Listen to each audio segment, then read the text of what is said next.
Welcome to It's a Woman's World, a show which discusses any and all topics under the sun from a woman's point of view. Taping today from William Mitchell College of Law, and here's our host, Dr. Ellen Kennedy. Welcome to It's a Woman's World. My name is Ellen Kennedy. I'm your host for this very special broadcast from William Mitchell College of Law in St. Paul. I'm the Executive Director of World Without Genocide, a human rights organization headquartered here at William Mitchell. We're going to talk today about the annual institute that World Without Genocide hosts at Mitchell for high school and for college students. I'm joined today by three very special guests. Liz Meske is with us this afternoon. She is a recent graduate from William Mitchell, and she's preparing some very special materials for this summer's program. Christy Nickerson in the center is our Program and Operations Director at World Without Genocide, and she heads up the Institute this year. And finally, we have Dani or Daniela Prigashina. Dani has attended every institute since it began 5 years ago and has been very involved in all the work that we do at World Without Genocide. I'd like to begin by asking Christy to tell us about the Institute. How did it begin? What's it like? What's the purpose of it? Well, the Institute's been going on for 5 years, and every summer we focus on a different human rights issue. We connect a genocide or conflict that's happened internationally to what's going on here in our own communities. So we look at a human rights issue on a global scale and then on a smaller scale, locally and nationally. We teach about the human rights issue, and then we look at ways that students can get involved in taking action, ways at the local, state, national, and even the international level where they can make a difference to support human rights and build peace. Dani, you've been participating since the very beginning. High school and college students could spend their summer vacation very differently. Why do you come to the Summer Institute every year? Well, I come back every year because every year I get to experience the positive impact that the Institute has on the students. And that's probably because of the knowledge that we learn to gain, and the fact that we're learning about issues that were not taught in school. And then we also gain gratitude. We learn about individuals that stopped focusing on what they don't have and truly made a difference. And then we're also inspired. We're inspired to make a change, and we're inspired by the individuals that go to the Institute. And at the end of the 3 days, not only do we feel more mature, more inspired, we also have a great community to come back to. Oh, that's just wonderful. Thank you. Liz, what's your role with this summer's program? I'm so excited to be participating in the Institute this summer. I'm preparing some mock trial materials for the students this year. The focus of the program is going to be in part on the Armenian genocide, and the mock trial will actually be a really fascinating story of an Armenian post-genocide who found himself in Berlin and was part of something called Operation Nemesis. And it was, in essence, a group of ordinary citizens who took it upon themselves to seek justice for what had occurred. And Sagarin Talerian was a young man who was tried for the murder of Talat Pasha. Talat Pasha was a perpetrator of the Armenian genocide and was murdered on the streets of Berlin in broad daylight. Mr. Talerian was brought to trial in Berlin and found not guilty. So we are going to have the students recreate this amazing trial. That sounds incredible. Is this a true story? It's absolutely true, yes. And actually, the story was fantastically recreated in a political cartoon. And the person who translated that book into English lives here in the city, so she is going to be a valuable resource to us in recreating this trial. Amazing. Christy, what's the theme of this summer's institute? This year we'll focus on religions and genocide. So looking at the connection between religion and mass conflict, mass atrocities throughout history. We'll focus on 3 conflicts in particular. On the instance of the Armenian genocide, which Liz mentioned, when 1.5 million Christian Armenians were killed in the Ottoman Empire during World War I. We'll look at the Holocaust, when 6 million Jews and 3 million others were killed during World War II in Nazi-occupied Europe. And then we'll look at atrocity crimes that are happening today in Syria and Iraq, most of perpetrated by both government forces and by ISIS. So what's the connection? Why go from what happened 100 years ago, the genocide of the Armenians, to what's happening with ISIS today? Well, we see very common threads through all of these. Many people see religion as a driving force for conflict, for violence. But at the Summer Institute, we really want to explore with our students that religion is only a surface level issue. It's a proximate cause, and we want to talk about what ultimately drives conflict. So the similarities between all three of these conflicts, and even though we're starting over a century ago in Armenia and the Ottoman Empire, the similarities between then and now. And also when we talk about the Armenian genocide, it happened to many people and in places that are also being targeted today by ISIS and by the Syrian regime in Iraq and Syria. Thank you. Liz, throughout your years at William Mitchell, you've been involved in human rights work. What drew you to get involved with the Summer Institute? What is it about this topic of religions and genocide? So during my time at William Mitchell as a law student, I worked with World Without Genocide as a Benjamin Friends Fellow in Human Rights and Law. And the focus of a lot of my work with World Without Genocide was based on religious minority persecution, largely in Southeast Asia, Burma, also Bhutan. So when I heard about the theme of this particular Summer Institute and the great work that is being done, I got really excited and wanted to participate in any way I could. That sounds just great. Christy, students in the Institute each year go on to do some pretty amazing things. Would you share with our viewers what some of those activities have been? Absolutely, and Dani is a great example of that. You know, she's gone on to intern for many human rights organizations throughout the Twin Cities. She interned for one of our congressmen and is now going into a career in human rights. But our students have done many things. They've testified with World Without Genocide at the legislature. They have formed groups at their schools, social justice clubs, and they've hosted events to promote human rights and to get their student body more involved. They've worked at international courts and have traveled the world to learn about genocide in post-genocide countries. And they've interned at World Without Genocide. Many of them have come back after the internship or after the Institute to intern with us and have built their human rights career around that. We found that many students have told us that their experience at the Institute has influenced their choices in courses once they get to college, maybe where they want to go to college, and certainly what they do during and after their college career. Dani, would you say that's been true for you? Oh yeah, for me it's certainly true. Yeah, a lot of things I do today is all because of World Without Genocide and the way it influenced me in such a positive way and changed the way I approach life and my everyday tasks. What do you think your long-term vision might be for what you would like to do in the world? That's a very difficult question to answer. As of now, I know my long-term vision is to spend every day trying to do something better than I did yesterday. Oh, that's just great. That's really inspiring. What I'd like to do is share with our viewers a little more about the Institute, and I want to invite any of the three of you to comment as I share this information. First, this coming Institute is going to be held at William Mitchell, August 11th to 13th. It's not an overnight summer camp experience. Students do go home at the end of the night, the end of the evening. But it's a very intense experience, I think. Did it feel that way to you, Dani, particularly that first year? It is a very intense experience, and you have to come in being prepared for that, but it's also very rewarding. I'm thrilled to hear that. In 2014, it actually received the Minnesota Ethical Leadership Award. We have some pictures of students with some of our speakers and students during the event. In this photo of last summer's attendees, you see one person who stands out because he's wearing a shirt and tie.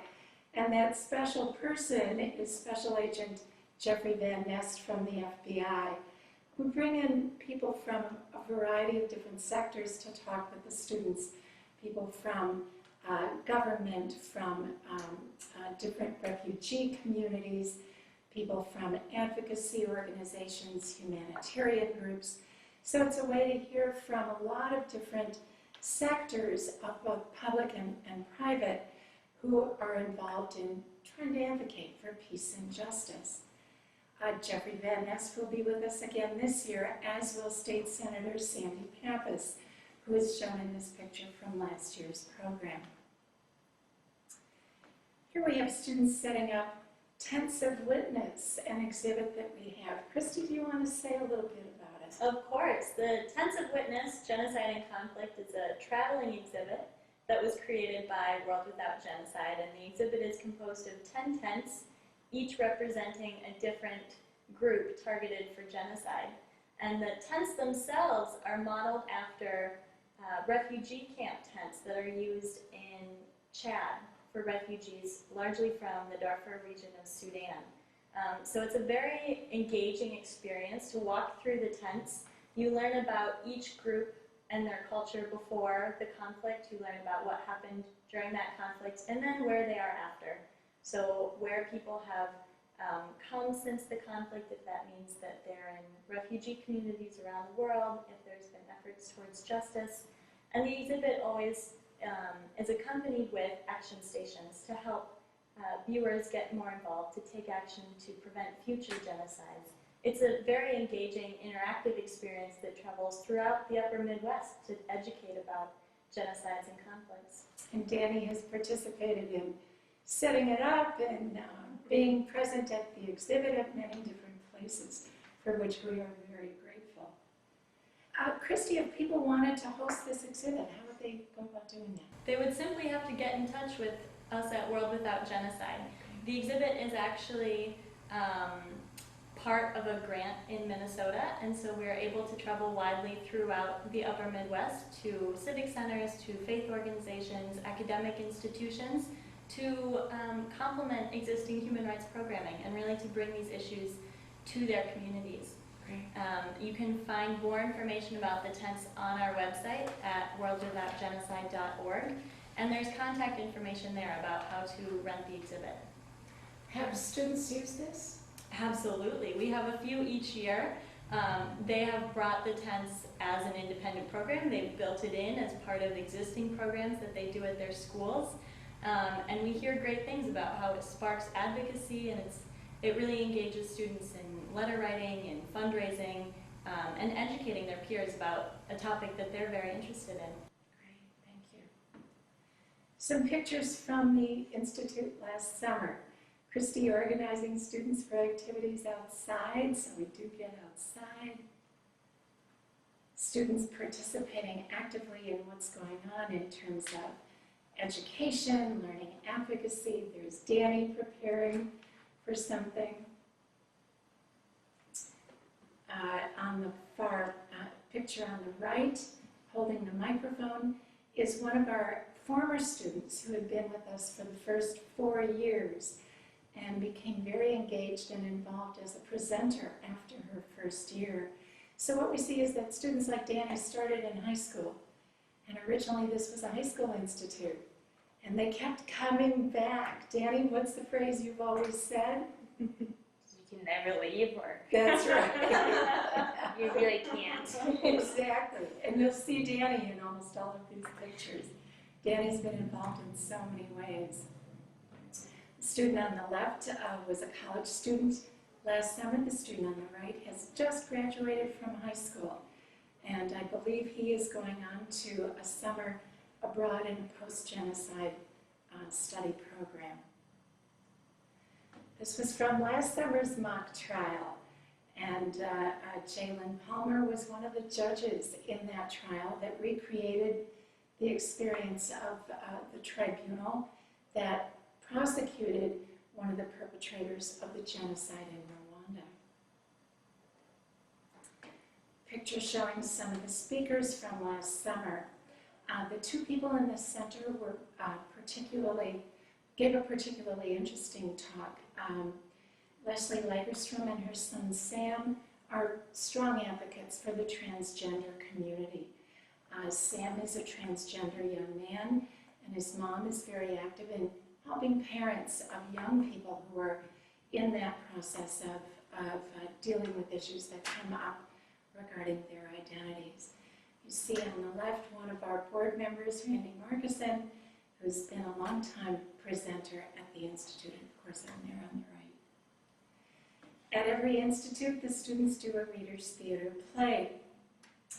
A short play, standing up, playing different roles about people who actually did take a stand, stood up, did what was very difficult or dangerous to try to prevent genocide from happening.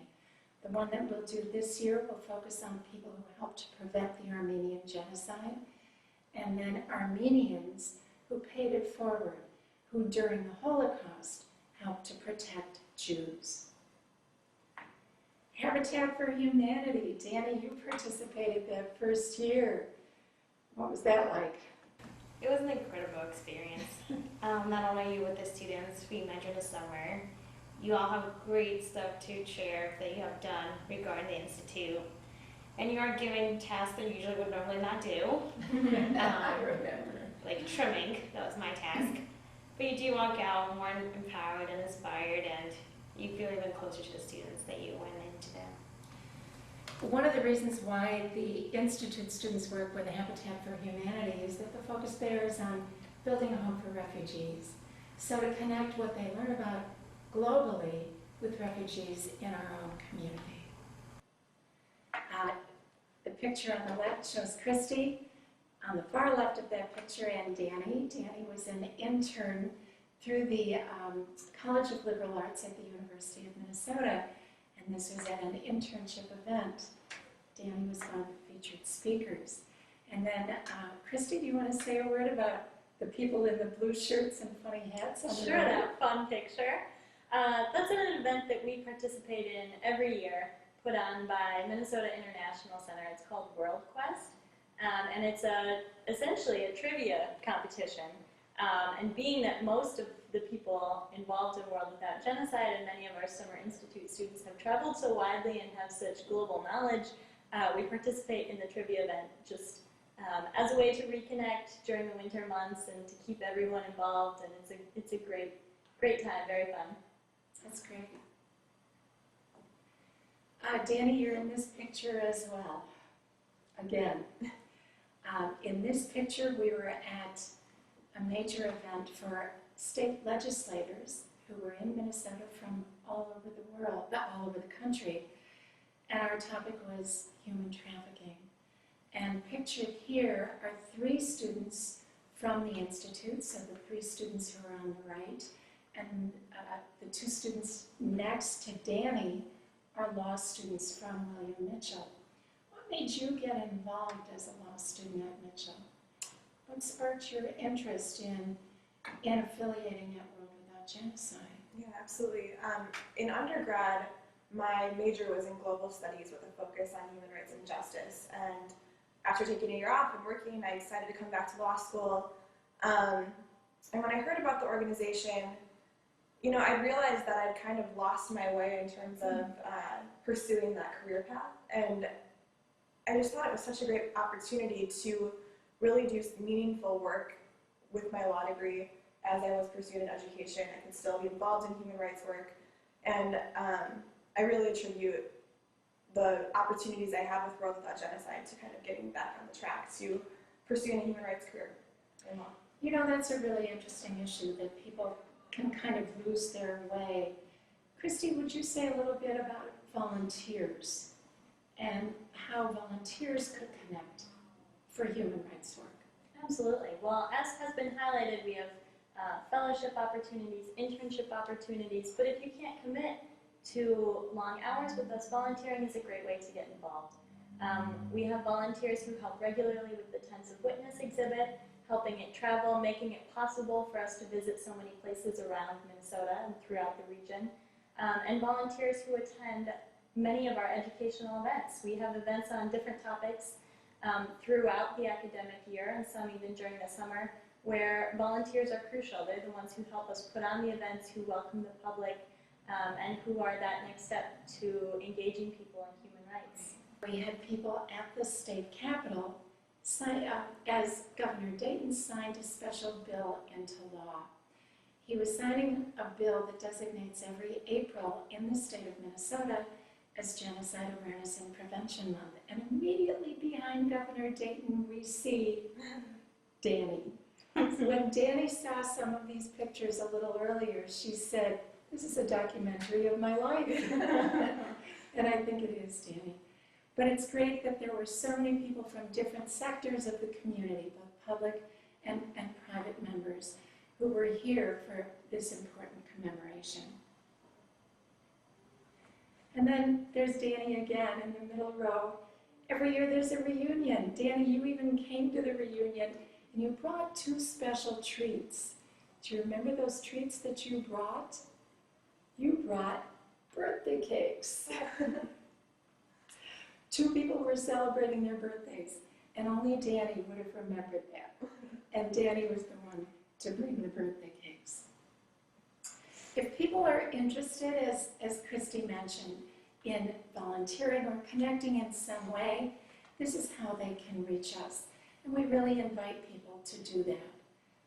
And in the last minute that we have left, I would just like to hear a couple of words of inspiration that each of you has felt from connecting either directly with the Institute or with other people in human rights work. Dani?